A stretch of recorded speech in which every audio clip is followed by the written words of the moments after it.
An open session, and we have Nick here is going to introduce our district commander, Sean Gagen, and we can talk a little bit about what's been going on here at the pharmacy and with the market and the diner. Okay. Good evening, everybody. Like most of y'all know me, Nick Pacerno. I work both as a police officer and on behalf of the village. And I want to extend my appreciation to Commander Sean Gagen for coming down here tonight. Give you a little bit of idea of what Commander Gagen's responsibilities consist of. So, us Montgomery County, big Montgomery County, 1 million plus residents. Police-wise, it's broken up into 6 districts. Not all the districts are the same size, but it's a pretty large geographical area. Commander Gagen is the commander of the 2nd district, which is in Bethesda. The station's in downtown Bethesda. And his area of responsibility roughly goes from the DC line all the way up to pretty much like Montrose, across to Veers Mill, then down to Georgia. So he has areas of Bethesda, parts of Potomac, parts of Silver Spring, parts of Kensington, and Chevy Chase. So a pretty big district of about, I have no idea how many people or square miles that is, but around 100, 120 officers probably in the district. Commander Gagen was gracious enough to ask him to come. Very gracious in being here tonight. So I appreciate him being here. I will be in the background. My good friend, Commander Gagen. All right, thank you. Thank you. Real quick, we're glad all the residents are here, but we also have our businesses, pharmacy, correct? Mm-hmm. And then the grocery store, and is the Olympia, the cafe. Oh, okay, great. Mm-hmm. Just want to let everybody know, so if you have any questions or comments for the businesses, let us know. I want to thank you all for coming. I just put together a real quick agenda. Hopefully we can stay to it just to keep us on point and keep us on track. Why don't we try to save our questions to towards the end? Sure. And if anybody has any questions or comments, we're ready to roll. Okay, we are being taped. This will be taped and then uploaded to Municipal County Cable. Did I say that right? All right. His name is Albert, and it'll just be on. It'll be like a podcast on the website. So, without any further ado, Thank you. Thank you very much. Thank you all very much for taking time out of your night to join us here this evening. As Lieutenant Pacerno introduced me, my name is Captain Sean Gagen. I'm the commander of the 2nd District. I've been with the Montgomery County Police Department for 23 years now. I've only been in the district since the beginning of June, but it is really truly been an honor to come down and work here in this great district and amongst the community here. So one of the things that I wanted to kind of start off with is just two of my main goals, in how I want to kind of take on the hard work of becoming a commander down here in Bethesda, is that I'm really focused on working in partnership and collaborating with the community. One, to address crime and different quality of life issues, but also one of the biggest things that I see down here, and I think it's going to be a topic that might come up tonight, is just the sheer volume of traffic and traffic complaints and pedestrian safety that comes along with that. So that's one goal. The second goal of really truly any one of the 1,300 police officers here in Montgomery County is to continue to work to build the trust of the public. So that is that's one of those things that I truly kind of take true to heart, and it's one of my main goals is I'm working and coming out and trying to meet people in the community and trying to address the different whether it be a crime issue or traffic issue or just, as I said, a quality of life issue. So I kind of start with that. One of the main goals tonight was to talk a little bit about a couple of the criminal acts events that have occurred down here, just along Brookville and just downstairs. The first one having been the burglary that happened. I think it was August 18th into August 19th. It was a Monday night into, Sunday afternoon into a Monday morning downstairs at the Brookville Pharmacy. Overnight during that period of time, somebody pried open the front door. They went after the prescription drugs inside the business, along with some of the proceeds from the actual pharmacy.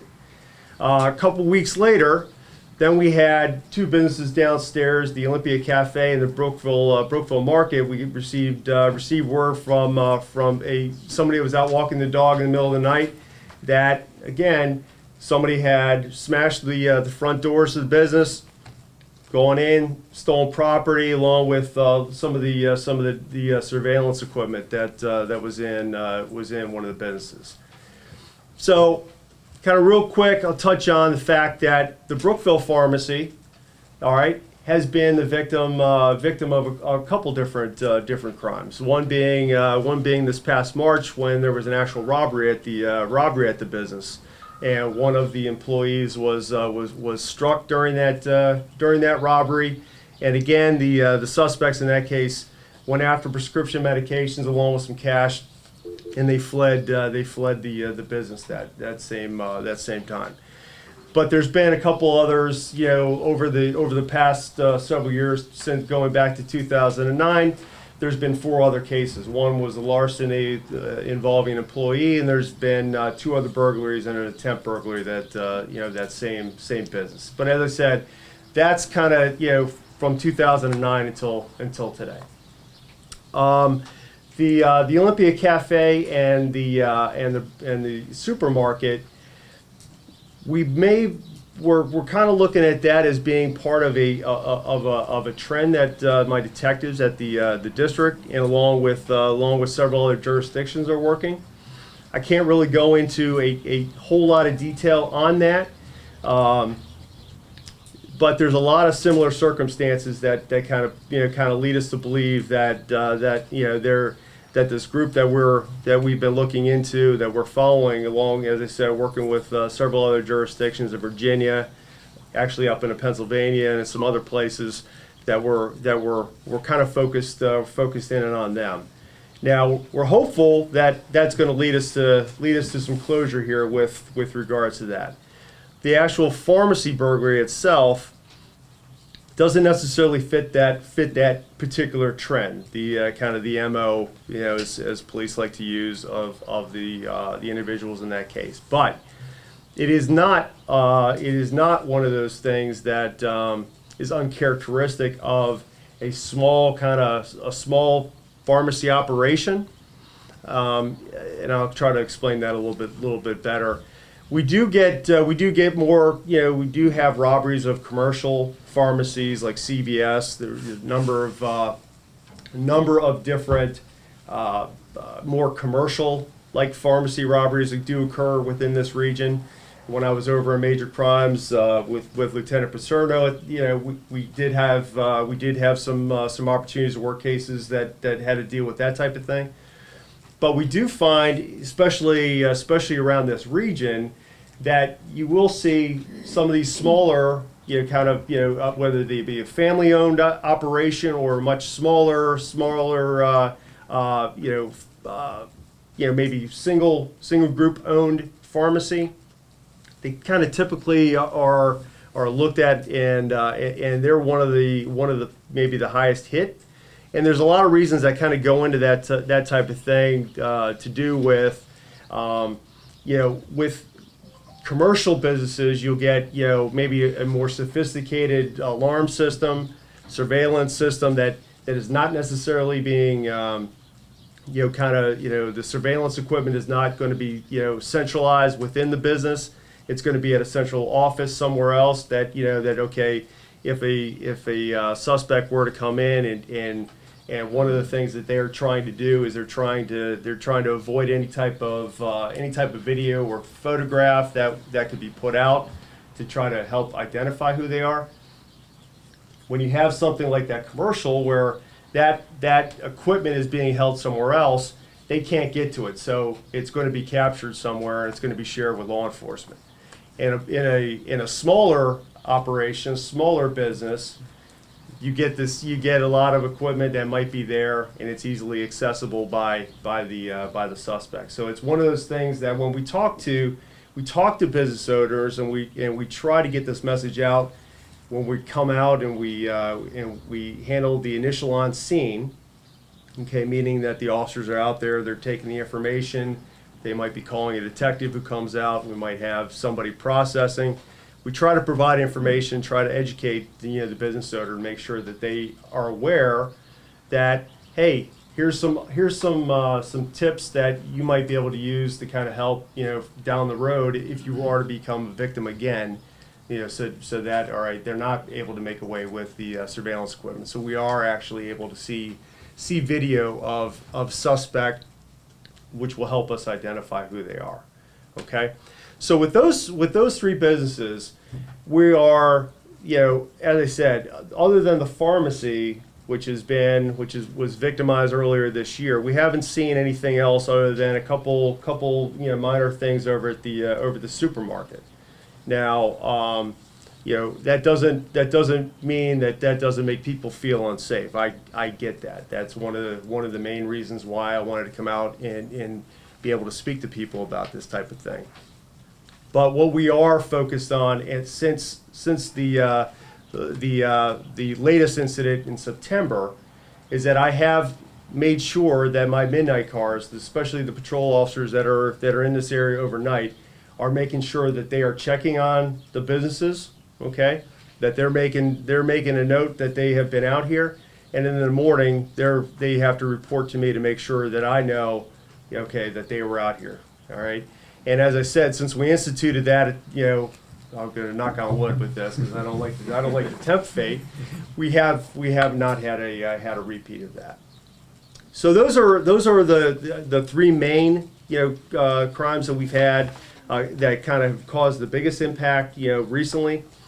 But one of the other topics, and this was one of the main subjects that I kind of spoke about when I first came down to Bethesda, is truly the epidemic of theft from auto. And theft from auto cases, they truly show no boundaries. Okay, whether you're in a southern part of the county, you're in the northern part of the county, east, west, it's happening all throughout. And it for the most part, victims or we're finding that our victims are people who are unfortunately leaving their car unlocked. Sometimes people are leaving an extra key in the car, a valet key, or the just a spare key in the car, just out of convenience, or just feeling like, hey, my neighborhood is safe. This won't happen to me. But we have groups that do come up here from DC, come over from PG. We have groups within Montgomery County that know that. They know that people are trusting. They know people feel safe in their community. And it takes just a split second for these groups they'll park a car, or there might be a car that's kind of slowly moving through, and they'll have several people who are just going out and just what they call flipping handles. You're just trying handles. And if a car's open, it's a crime of opportunity. And then unfortunately, some of these cars are being driven away because the key's in the car. So a couple things to kind of help us out, and this is where I'm asking for that collaboration, that partnership, is please, no matter where you live, wherever you work, it doesn't matter. Okay, please lock your cars. Take that key, take that valet key with you, put it inside the house. Don't leave any valuables out in the open. Even if you're thinking you're going to be inside for just a little bit, or you're going to be stopping to do some shopping somewhere, please don't leave any of those valuables out, so that somebody walking by just even gets a hint. Well, that looks like a nice purse, or that looks like a nice laptop.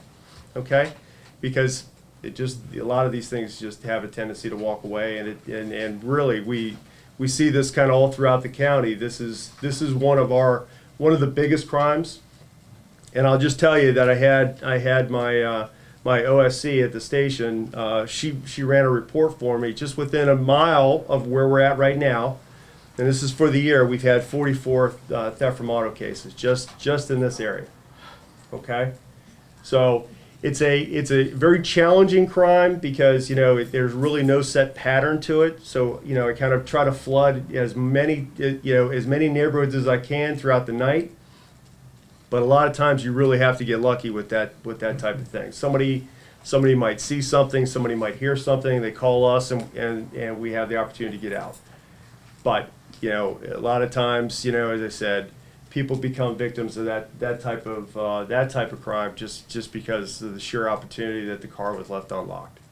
Okay, so regarding criminal activity, that's really those are the big ones that I'd be happy to kind of take a few questions on that at this time. Go ahead.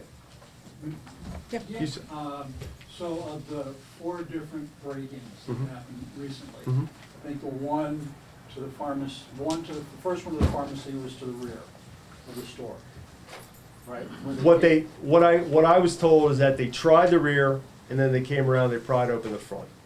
No, he's talking about the March incident. March incident. The march. I'm sorry. I didn't understand. Yes. Okay, I'm sorry. Yes. And then the 3 other ones have all been through the front. Correct.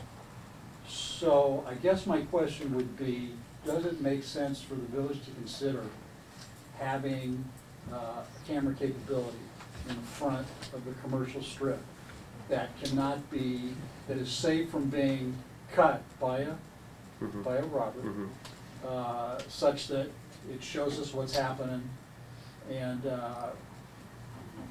is a way for you to check the activity? Because if they're coming in through the front, they're obviously doing that in the middle of the night.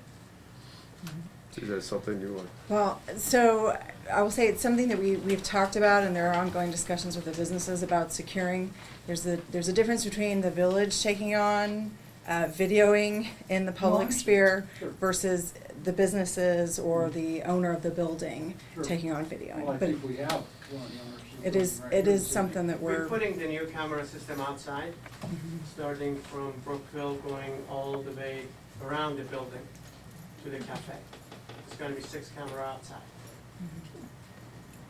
I would say, just kind of add on to that, I would say that typically the video that we receive is either from a business Mhm. or from, we do see a lot, and it's been very, very useful. A lot of personal, the Ring system or the Nest system. We get some outstanding video that has really helped us be able to close cases using that. Mhm. It's not typically something that we get a lot of government video, just because of the sheer volume, and there's then there's always the concern over, okay, now now is the government watching us do X, Y, and Z. So businesses, we kind of tend to try to work with them to try to help, kind of guide them and to answer questions about, okay, their rights and responsibilities, and then if they're willing to share that with law enforcement if there is a crime, we welcome that. Was there any existing footage from what's happened so far? So we did have video footage from one of the business, and I don't, because we're Ongoing. the investigation is ongoing and we're being recorded. I don't want to share that, Mhm. but we do have video from that. The other, there was in a canvas that was done by the investigators. There was only one other camera at a private residence that we observed. It is one of those things we've reached out. We're working to try to get that video. Go ahead. As someone who's shared some of the videos of what was the term you used? Flipping handles. Yeah. Flipping handles on several occasions Mhm. with the village and Mhm. also with Nick, and Mhm. he forwarded on to your department, Mhm. whoever's responsible there. I mean, unless you have the license plates or an alarm goes off at a business, you'll see masked intruders, nothing's gonna happen. I Mhm. mean, or it's very much harder to figure that out unless you have license plates and or face and facial recognition. My question was, back then, we had a village meeting here where I brought this up and said, they're flipping handles, next thing you know, they're trying doors Mhm. or garages. I don't know if there's a correlation between the flipping handles and then noticing how quiet a neighborhood this is and how quiet the scene around Brookville is, and thinking, let's smash a window here and get in there, or if you think this is completely unrelated, these are kids cruising the neighborhood, and those are professional gangs or groups, as you put it, doing this. I don't know if there's, just to kind of alleviate fears. I mean, kids bad enough at 3 a.m., 4 a.m. flipping handles, but folks targeting businesses is a different story than, you know, residences, for example. Sure, and it's a good question. And it is one of those things that, what I want people to take away from this is that, when I threw out that number, about 44 theft from autos just within this area, okay? From that, you only have 2 burglaries, residential burglaries, from the start of the year, okay? And those 2 burglaries were actually, in a garage where some bikes were stolen from those different types. So we do not typically see that escalation of a group that's out in the middle of the night going and trying car doors to somebody trying a house, because there is kind of there's more risk involved, and it's one of those things when we talk internally within law enforcement that we even see that there's a heightened sense that this is somebody, it's a little bit more dangerous, that that is actually. There's a better chance that there's a homeowner, that there's a better chance there's going to be a some kind of confrontation, and a lot of times with these folks that are out, doing these stealing from somebody's car in the middle of the night or going through these neighborhoods, they're at all costs they're trying to avoid running into anybody. So we don't really at this point see that correlation between groups that are going around trying car doors, and then, somebody that's actually taking it to the next level, which, committing a burglary or going into a house in the middle of the night. Good question. When they came to the pharmacy that recently, about 3 weeks ago, we had the guy on the phone, and we've been told they can track the phone, but apparently the phone you buy at the CVS or 7-Eleven, those phones are not trackable. Is that true? As I said, I don't want to go into specifics. We can kind of talk offline. Okay. Talk about different technologies and some of the things that kind of we can do or not do. Okay, so hopefully so we can talk offline. Quick question, yeah. Sure. Again, and this kind of contagion question, if somebody's going to be trying to breaking into a store, are they also likely to try to break into a house in the neighborhood? Or are they so completely different kinds of activities that, again, you don't see the contagion? The pharmacy burglary, they were there for a specific reason. Okay, they were looking for prescription medicine or medications, Right. that type of thing.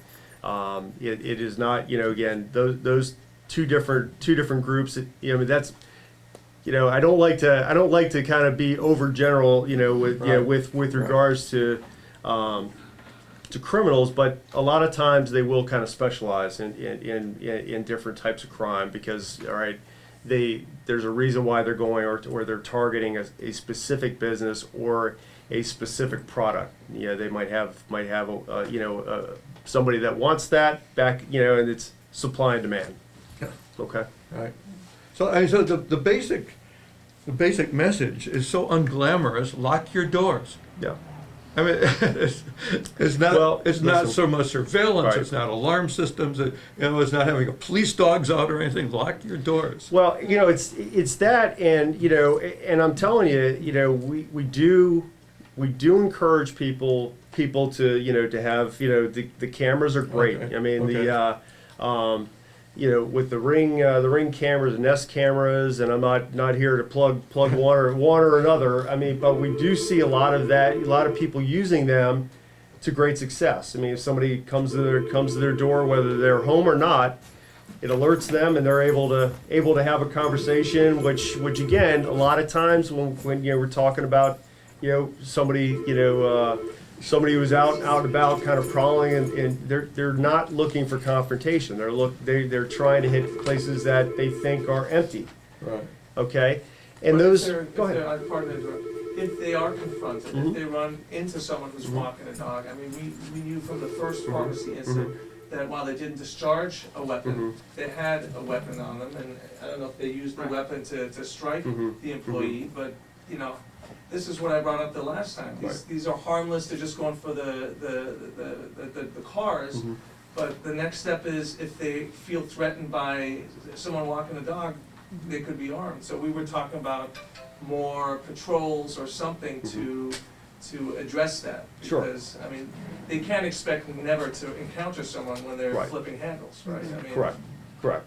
But, you know, and again, I completely understand, and as I said, if this were a situation in my community, my neighborhood, I would be concerned for my family's safety as well. So, you know, and even after 23 years in law enforcement, I would still be concerned, and I'd be bringing that to the commander of that district as well. But, you know, listen, we encourage people to call as soon as, all right, if they were to get that notification on their doorbell or through their surveillance, or, you know, if, you know, I'm sure people in this community know each other very well.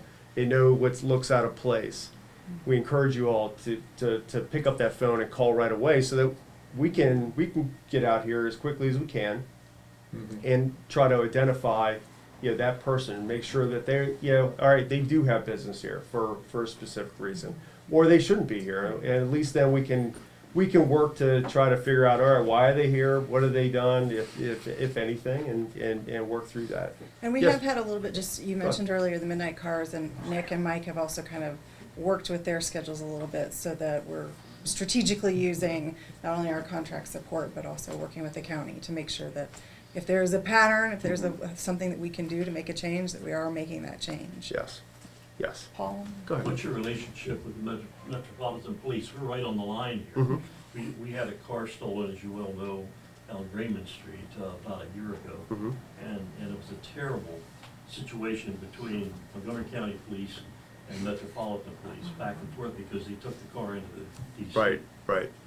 Do you have a good relationship, working relationship with DC? So fortunately, my predecessor had built a excellent relationship, like over the last year. So that particular circumstance kind of led to a lot of discussions internally between both districts. Okay, so that we would have somebody to kind of pick up the phone and we could work through that. So that we wouldn't have a problem, or if we had information that needed to be shared between agencies, we wouldn't run into the red tape that you typically kind of find.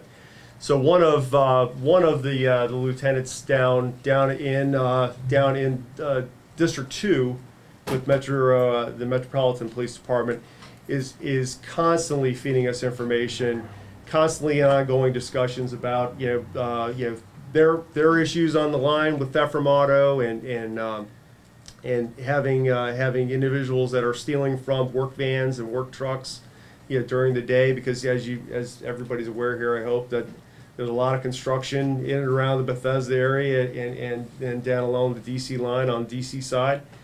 So we're in constant communication back and forth, and we're sharing information better than ever. So it's a good question. Do your radios connect? We do. We have interoperability. That's the word. It's a tough word. I shouldn't. Yes. We do have the ability to get on their radio channel. They were just on our radio channel the other day to let us know about they had a suspect stealing from cars during the daytime, and they let us know to be aware. We flooded the area with our cars. Can you go over the line and into DC? We cannot. You cannot? We cannot. That's what I thought. But again, as soon as an officer from DC, or if we were to do the same thing, if we were to have a problem and we had individuals that were running into or across Western into DC, all we'd have to do is just get on the radio and just let them know this is what we have, this is the description, and they would reciprocate on our behalf. Okay. Good. Janine? I was just gonna do, as it relates to car theft, maybe share a story. Okay. Because locking the house might work just fine. I'm not sure locking the car works just fine. If the area is well lit by the street light, that's one thing. If it's not, We had a car stolen out of our driveway years ago. Mhm. Okay, ended up in southeast DC, Mhm. about 36 hours later. But they break the glass on the passenger side, they hit the automatic door locks, okay, so it opens the car. Mhm. Because the glass is sitting in the passenger seat, they're not sitting on glass. Mhm. They walk around to the driver's side, they get into the driver's side, they crack the steering column, they hotwire it, and they're gone Right. in less than a minute. Right. Just so everybody knows, How long ago was that? that was probably 10 or 12 years ago, Is that? right here on Taylor Street. Okay. Is, for cars younger than that, is hot wiring still feasible? It is still possible. It is. You know, and to your point, it's an excellent point. It is not the end all be all that if your car's locked that you know an auto thief is not going to Right. take the extra step of breaking the window, and then as you said, it's that quick for somebody who's well trained and has experience stealing cars. Yeah, yeah. And then when they found the car in southeast DC, Mhm. as it relates to the DC police, it was like, yeah, here, we got your car, sign it and get it out of here. We got too many cars to deal with. We don't have time to get into this conversation about this. Mhm. They don't want to talk about it. They just want you to take the car, leave. Well, I will speak on behalf of our auto theft section. Because we have been working a couple cases, and as I said, these are cases where, you know, car key was left and the car ended up, and it was located down in DC. Now our detectives will go down because, you know, within any major city, they do have staffing issues, and they have, you know, it's just, you know, the abundance of work, and it does take kind of limit what they can and cannot do. But our detectives have, I will say, you know, taken very proactive steps, and they'll go down and they'll actually process those cars down in DC because they were stolen here in Montgomery County. Right. So it's a case where, you know, the detectives here are going to be working that case, and, you know, we've been able to identify, you know, suspects, you know, recently with regards to that. Okay. Yes, ma'am. You raise a good point, and it's something I want to bring back to the businesses as well. I think cameras are one thing, Mhm. but obviously our neighborhood is very dark. Mhm. And we all appreciate the tree-lined streets, et cetera, but for them to come in the front door of the buildings mean they did not feel that they could be seen, including by the houses directly across the Mhm. street. So in addition to the cameras, are the businesses or the village thinking about doing anything to increase the lighting in front of the buildings? There's lighting right in front.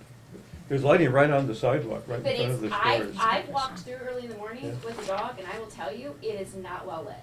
Hmm. It is not well lit enough that if they felt safe enough to break and smash a building window, that they did not feel that they were gonna be seen. I think we've done some lighting updating, but I think it's a good question, especially when they're gonna be installing new cameras. We'll make sure that we, see if there's an issue with the cameras being able to record. I think it's a good question. Thank you. The neighbors aren't gonna want a fluorescent light shining into their Sure. house either, that's the. Understood, That's but one you thing. could, what we've done in our house because of all of the car flipping, is we've just put solar powered motion light detectors, because our streets are very dark and we all love it.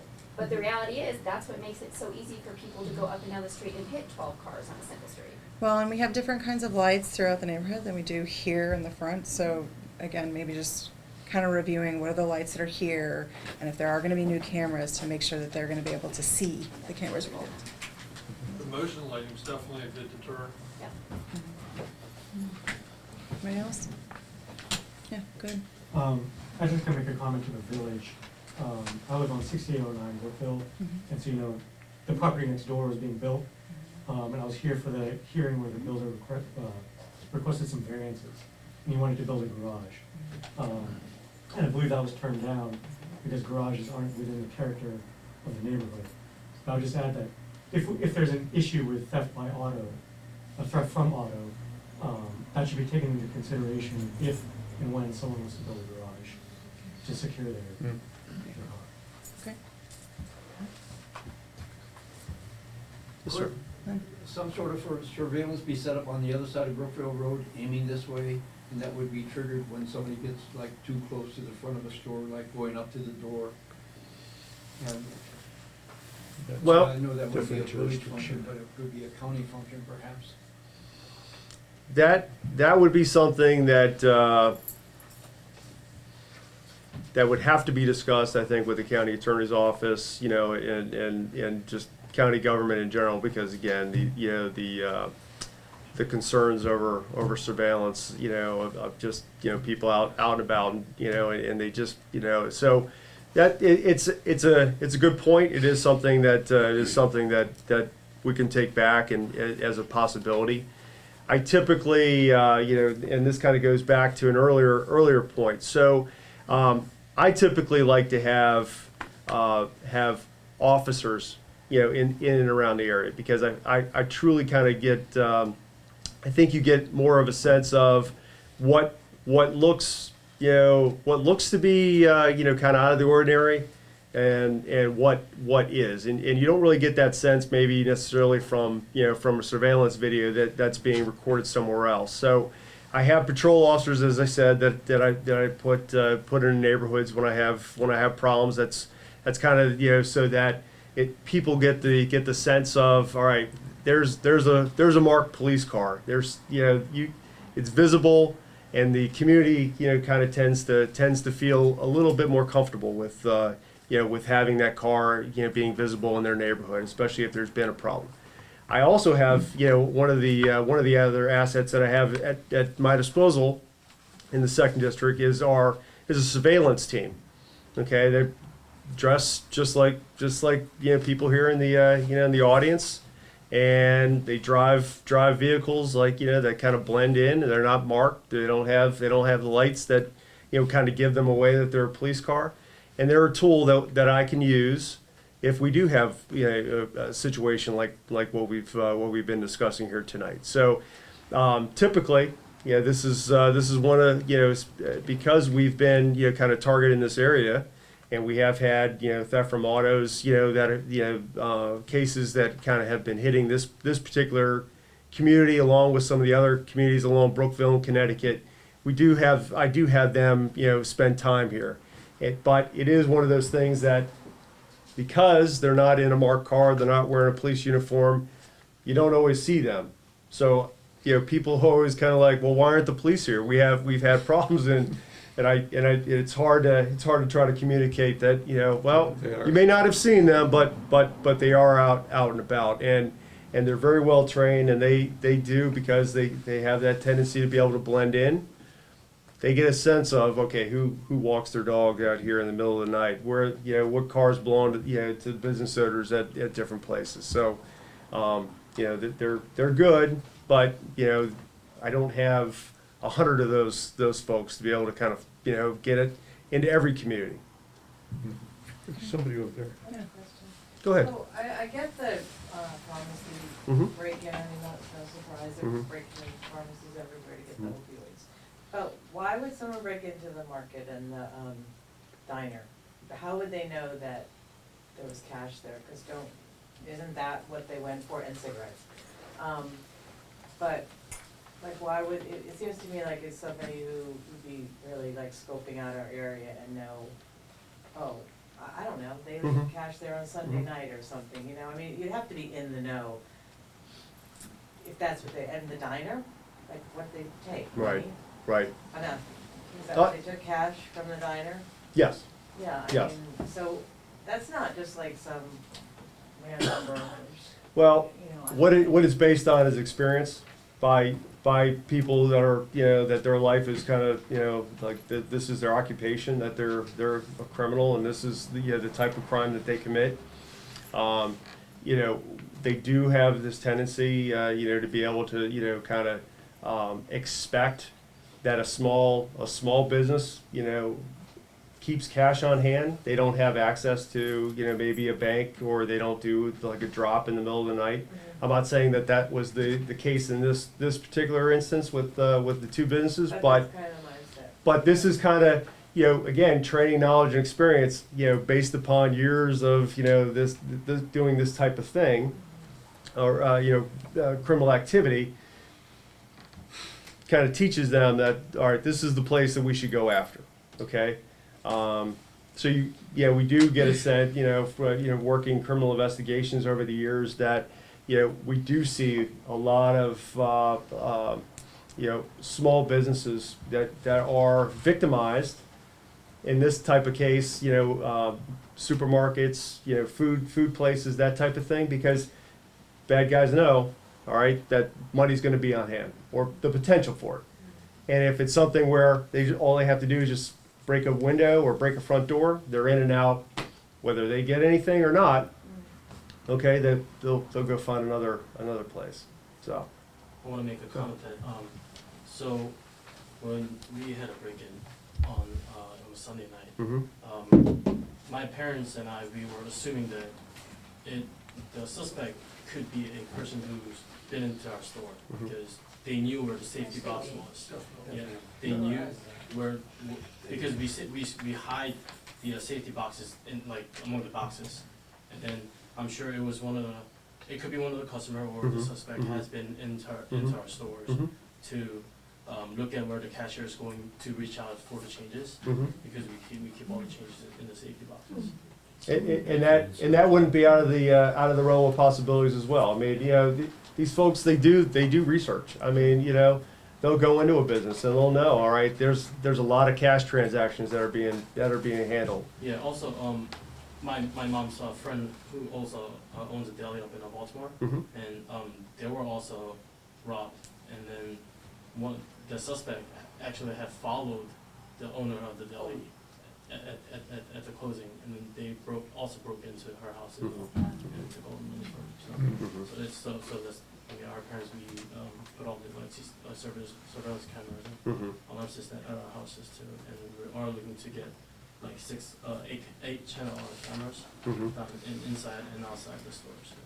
It's important. It really is important for for our business owners here to be very aware of their surroundings, especially when they're opening the business for the day or they're closing the business. I mean, just if you look outside and there's a car, you don't recognize that car, please call 911. Or if you don't feel comfortable with 911, you call the non-emergency number, and we can at least kind of help you get into your car and feel that sense of okay, all right, a little bit of safety and comfort that you're not going to be approached as you're leaving the business or as you're opening the store for the day.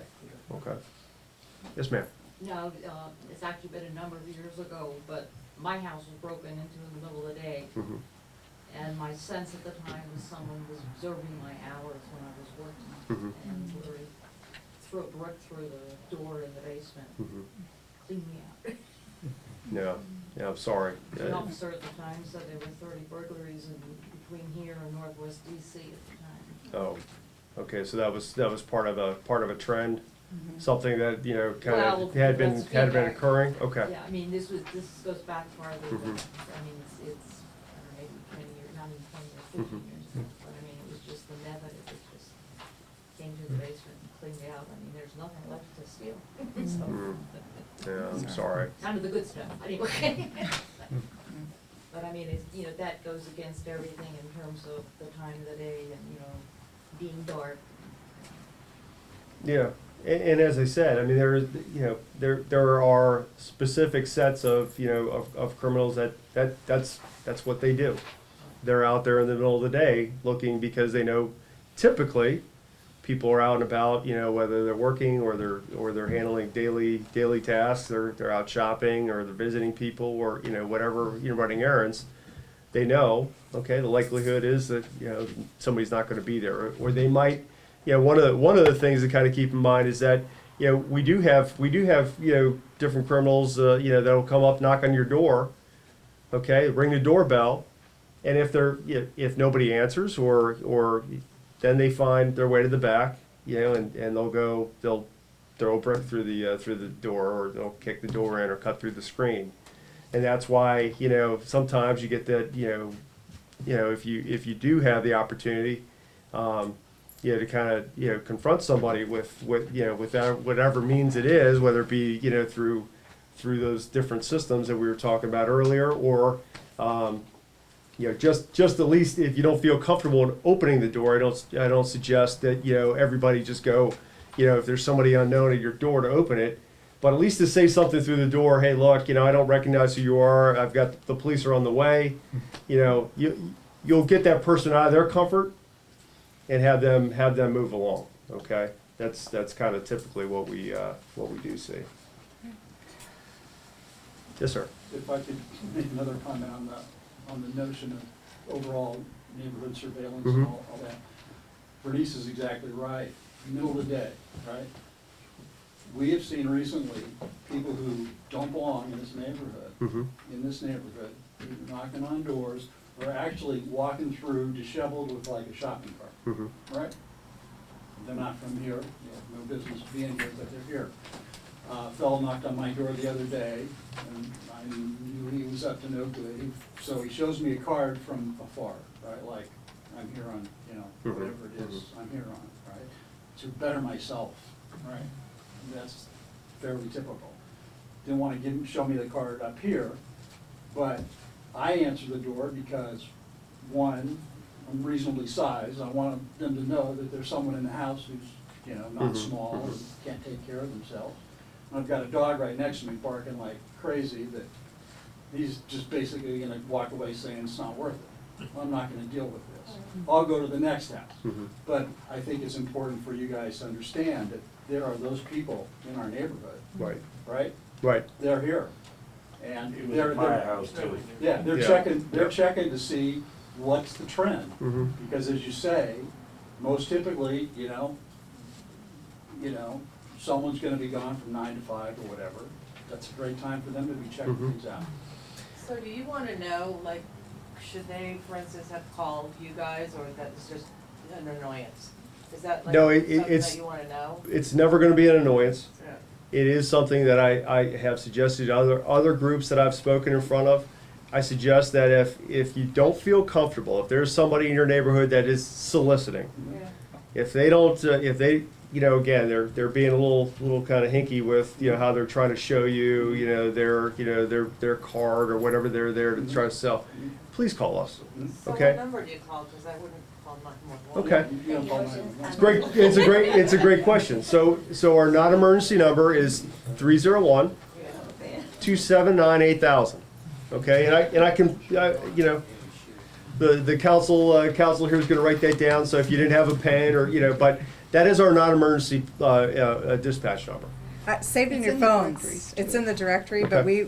we also saved it in our phones in our house, so that if anybody ever does come up, we're not Yeah. fumbling around looking for something.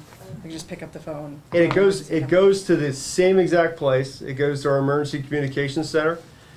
But it's not immediately prioritized like a 911 call would be. 301-279-8000. There you go. Thank you. Don't solicitors have to check with the council before they solicit in non-subdivisions? That used to be the case. Go ahead, James. Unfortunately, that is not the case. That's not the case That is now? not the case. Constitutional rights allow you to have First Amendment rights, and therefore they can solicit. Now, what you can do is post a sign on your door to indicate that you want no solicitation. But that's a legal issue, is that it? Why we Yes, can't, ma'am. we can't mandate? Yes, ma'am. That is correct. But you can't put the sign up. No, I understand.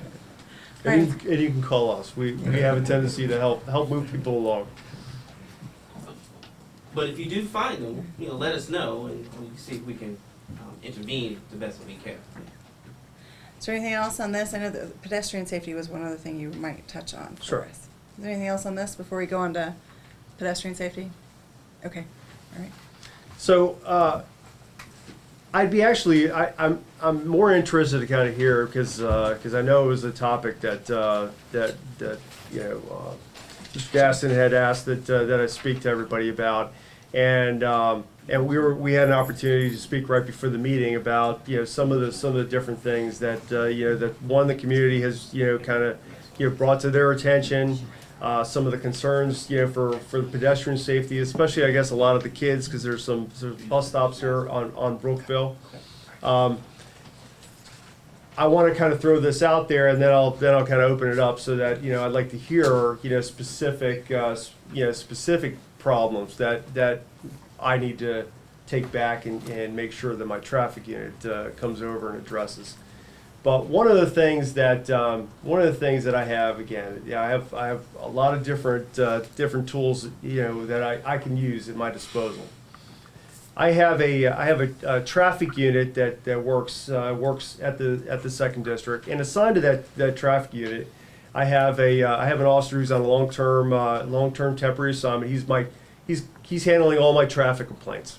All right, and these are complaints that are coming in through our phone lines. They're also coming in through the 2D Commander email that's posted on the county police website. We get a lot of things. People are emailing me directly or calling me directly, and they're telling me about different problems, whether it be a stop sign, whether it be a parking issue, whether it be, hey, like, I don't feel comfortable, my kids walk across the street here. I then can or ask that officer, all right, look, we track all those complaints. We do come out, and I send somebody out to make sure that, all right, what that community member's telling us is actually happening.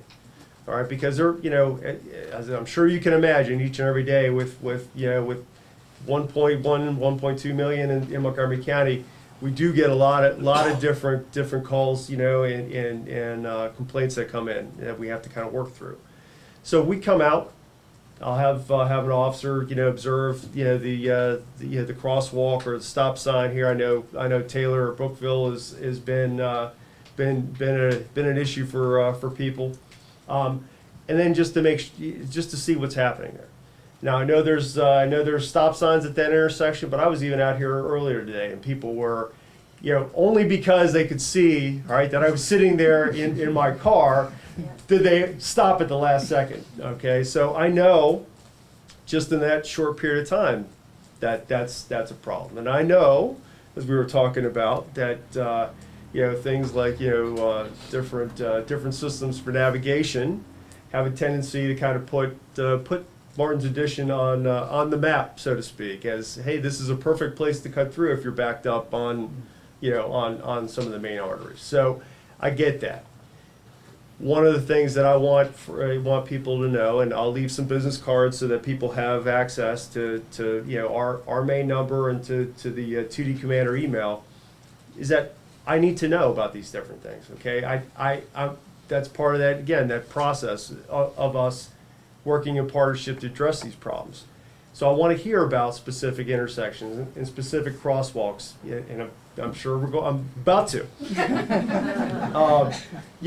So that, again, we can work to try to address that and try to change people's behavior. So should I open it up? Yeah. Go ahead. Brace yourself. Brace yourself. I'm actually someone who has not emailed. There's one person who's great, who every year at the beginning of school sends an email around. I don't know who that That's is. my husband. Yeah. Okay. I'm here because he's doing carpool. Fantastic, Okay, fantastic. okay, Yeah. okay. But, we alert every year our au pairs, stop means full stop. Mhm. And I see your patrol cars further towards Western quite a bit on the side streets. I'm always happy when I do my full stop and I see him kind of hanging out. Look at that, with his look at brothers.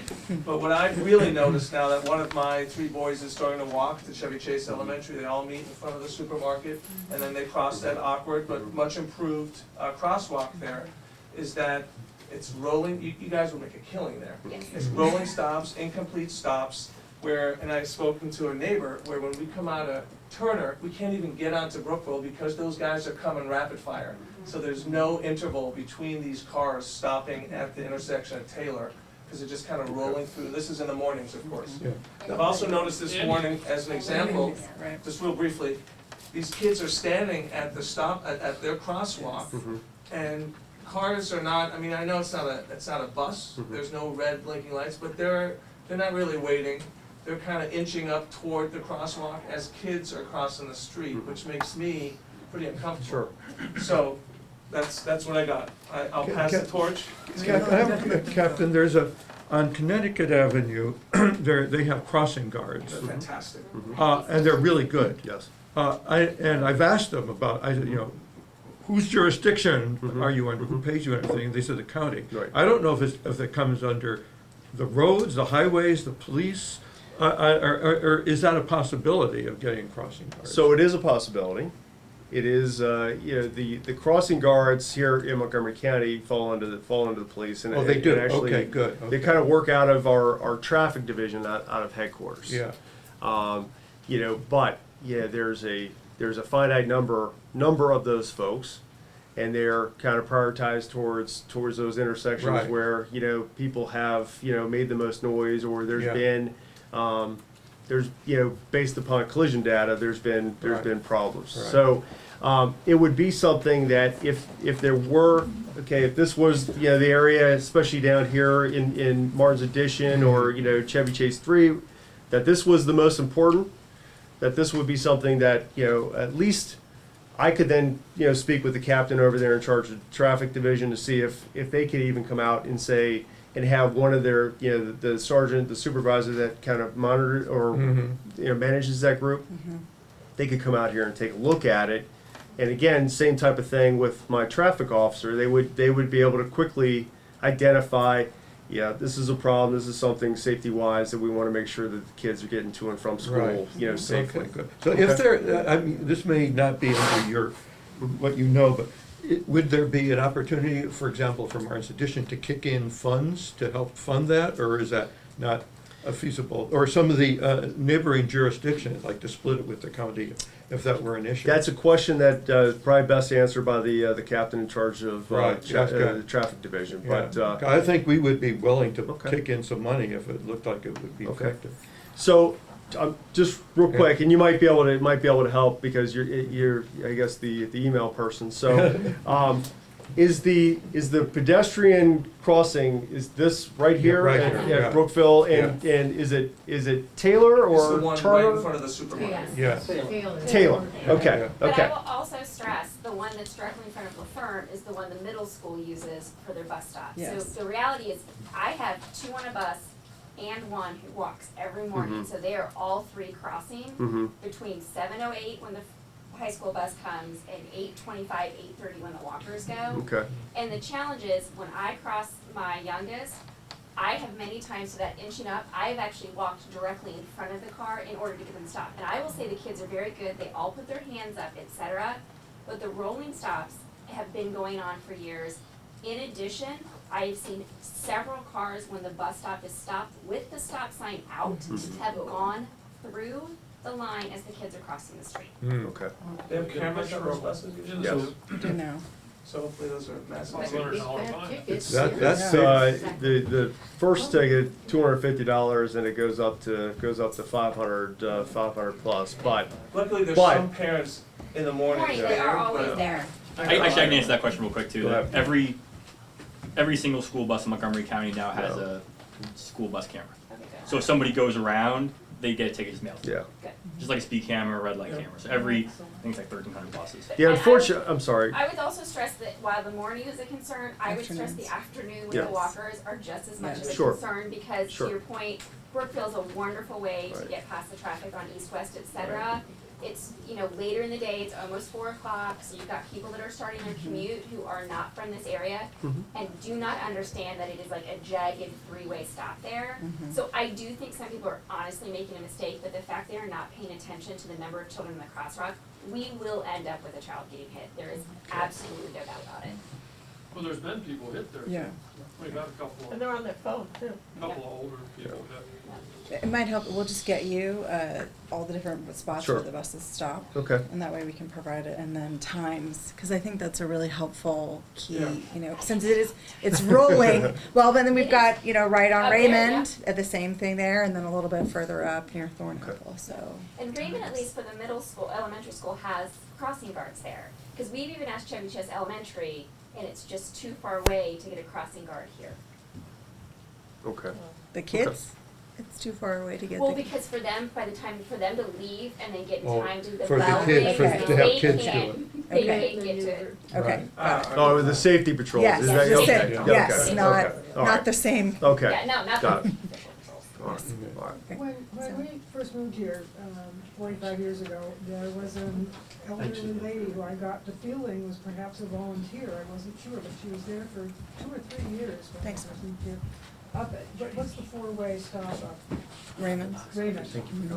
And the kids, rather than crossing at this sort of weird place here where Taylor is backed and you can't see, they were crossing up there at that stop sign, and that might be someplace else that you might consider while you're investigating, because it would gather up the Martin's Additions kids on this side, and then it's a straight shot to.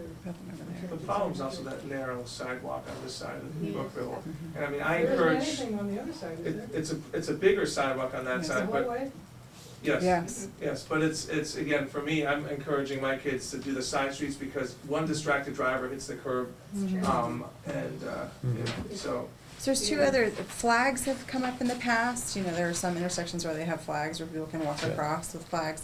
That's come up, and then also just for those who are here, we're working with State Highway to see if we can get markings in the middle of the intersection. If you've driven around like downtown DC, you can see at some intersections where they're red or green or there's a brick pattern or something, again, that draws your eye to this is an intersection. So in addition to the stop, trying to get something like that, but since Brookville is a state highway, that is a process. Yeah. Latest email we got was today, but it is a process. So what about flags? Does that help at all? We used to have flags, I thought we had flags last year. I've heard from others that it gives you false security. You think you're carrying a flag and you're safe, but you're not really. Yeah. But that, Well- you're the expert. Here's kind of the long and short of and I've heard several people kind of mention there are, as we all know, a lot of people out here driving around that are distracted. They're looking at their phone. They're reading. I mean, you name it. People are out there doing it, and it is one of those things that you could have whatever in your hand.